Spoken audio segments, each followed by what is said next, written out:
Today, I'm going to explain an Indonesian comedy drama film called Too Handsome to Handle. Spoilers ahead, watch out, and take care.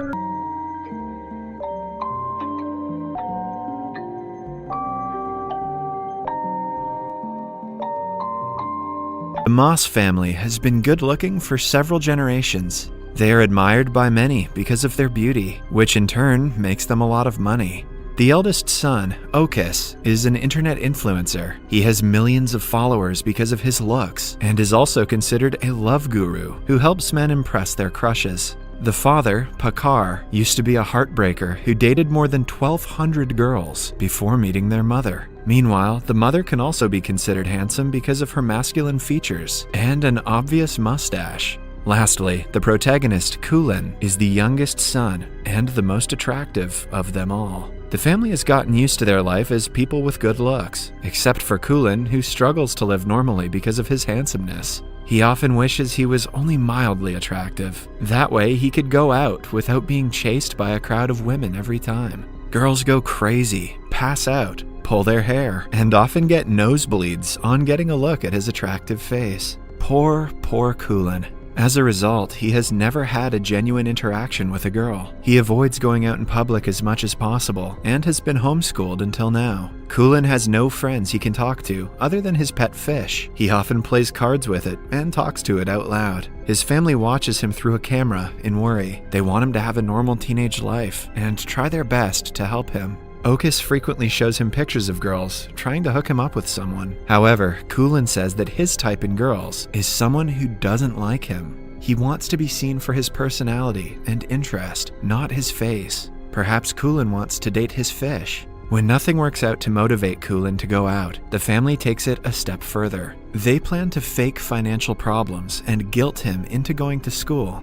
One night, when Kulin wakes up to drink water, his parents pretend to be worried about their finances. They dramatically declare that they will only eat scrambled eggs for breakfast until they earn enough money for Kulin's homeschooling.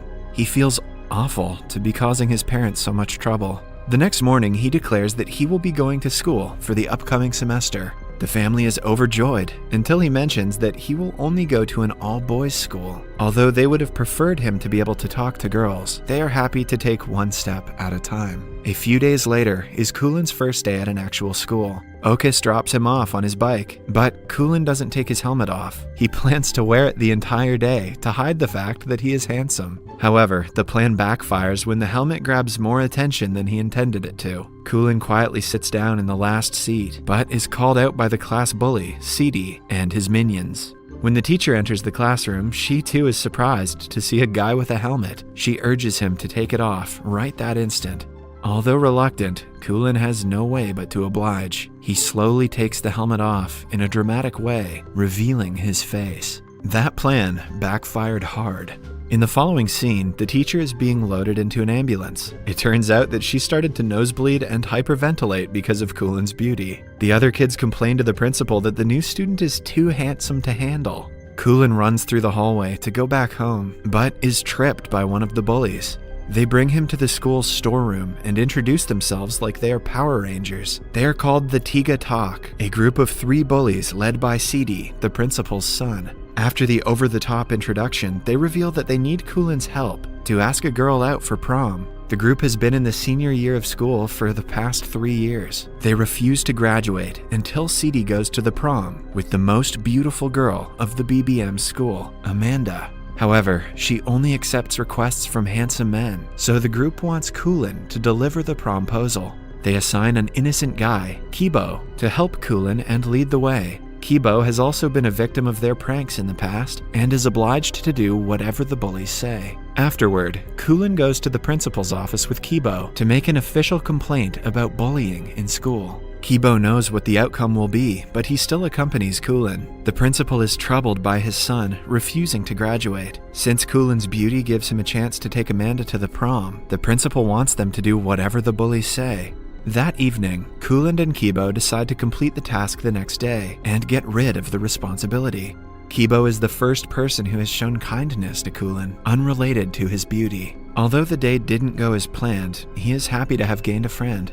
The next morning, they go to the BBM school, where the girls smell the presence of the boys. They are strict about not allowing ugly boys to enter the school premises. Hence, when they notice Kulin wearing a helmet, the entire school asks him to take it off. In a climactic scene, Kulin takes the helmet off, and mayhem ensues among the girls. Poor Kulin. Only a few hours later, the news makes it to the television. Clips of girls crying, bleeding through their noses, getting possessed, and jumping around are being shared all around social media. Kulin starts being known as the too handsome to handle guy. The hottest student of the BBM school and model named Amanda also hears the news and is instantly smitten with Kulin. He is the first guy who matches in beauty and status with her. She immediately makes it her mission to impress him. When the news becomes huge, a crowd of girls gathers in front of the mass residence. The family starts charging them money for a house tour. Kulin, who is hiding in the streets, sees his family on the news. He feels betrayed and used by his own people. When they call him, he refuses to come home and feels even sadder when his pet fish is mishandled and killed by the tourists. He is now on the roof of a building hiding from the maniacs, chasing him in the streets. Suddenly, a girl appears behind him and inquires if he is going to jump off the roof. Kulin looks at her in shock because she doesn't bleed from her nose or pass out upon seeing him. The girl refuses to talk and simply walks away. Kulin is so nervous that he can hardly speak. The encounter makes his day a lot better. A while later, he calls Kibo, who picks him up and invites him to his home. He and his grandmother welcome Kulin to stay for as long as he wants. On walking into Kibo's room, he sees 2 rare collectible playing cards and is amazed by them. They realize that they share several common interests, and playing card collection is one of them. The following day, they visit the all-girls school to look for the girl from yesterday. While they are at it, they also meet Amanda and give her the files of the promposal sent by CD. Amanda pretends to be unimpressed by Kulin's beauty, but after he leaves, her nose bleeds profusely. Kulin sees his crush on the stairs, but the other girls surrounding him do not allow him to meet her. For the next few days, Kibo and Kulin do everything together and become best friends. One afternoon, Kibo takes Kulin to play futsal, where he frequently goes to meet his crush, Riri. After the match, Kulin notices the girl from the roof working at a shop nearby. He cannot help but stare at her. Just then, Kibo arrives and introduces Riri to him. Kulin discovers that she is also Kibo's crush, who he was talking about earlier. The two seem to be pretty close, which makes Kulin jealous. He can hardly fall asleep that night because the feeling is new and confusing to him.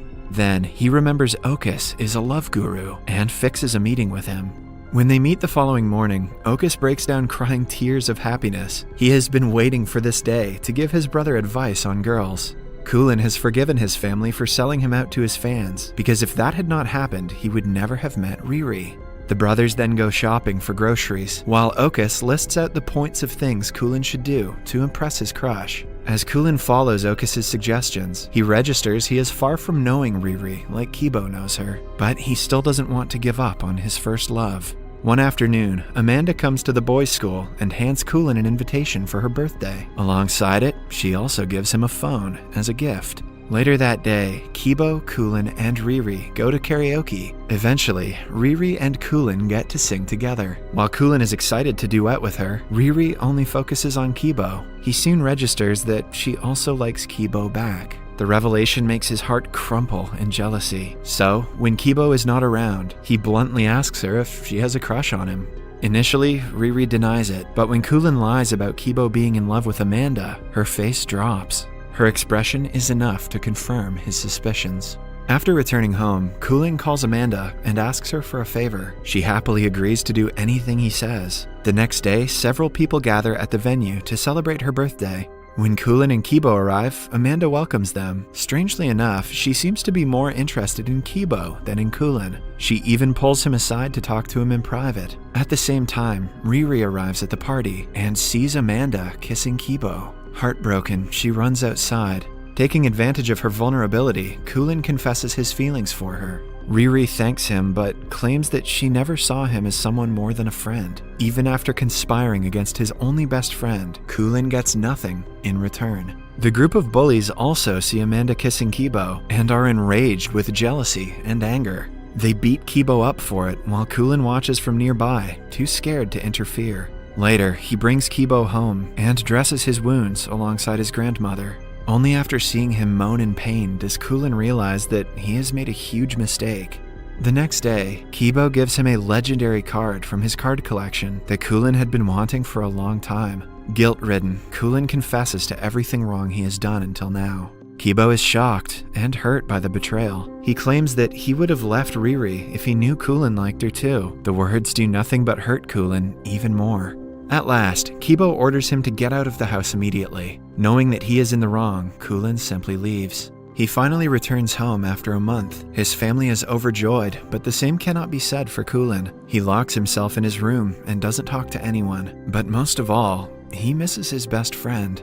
The two bump into each other at times, but never share anything more than a glance. At home, Kulin's mother is worried about his well-being. She approaches him one night and gives him his pet fish that never died. She also tells him that he can go back to being homeschooled if that is what he prefers. The family only wants his happiness and is ready to do anything for it. Kulin, touched by her words, realizes that he has people in his life who are rooting for his success. This motivates him to make things right between him and Kibo. The next morning, he runs to Riri and tells her everything. Following that, he goes to Kibo and tries to apologize. Although Kibo dismisses him at first, when asked about Riri, he starts to describe how much he loves her. Kulin shows him that Riri was listening to him on the phone the entire time. That way, he mends their relationship and goes back to being both of their friend. A few days later, they all go to prom together. Kibo's date is Riri, while Kulin's date is Amanda. Whatever happened to that bully, CD? Who cares? As expected, Kulin and Amanda win the title of prom king and queen. Kulin hears a girl comment that he is only mildly handsome and is instantly drawn to her, indicating the start of a new relationship.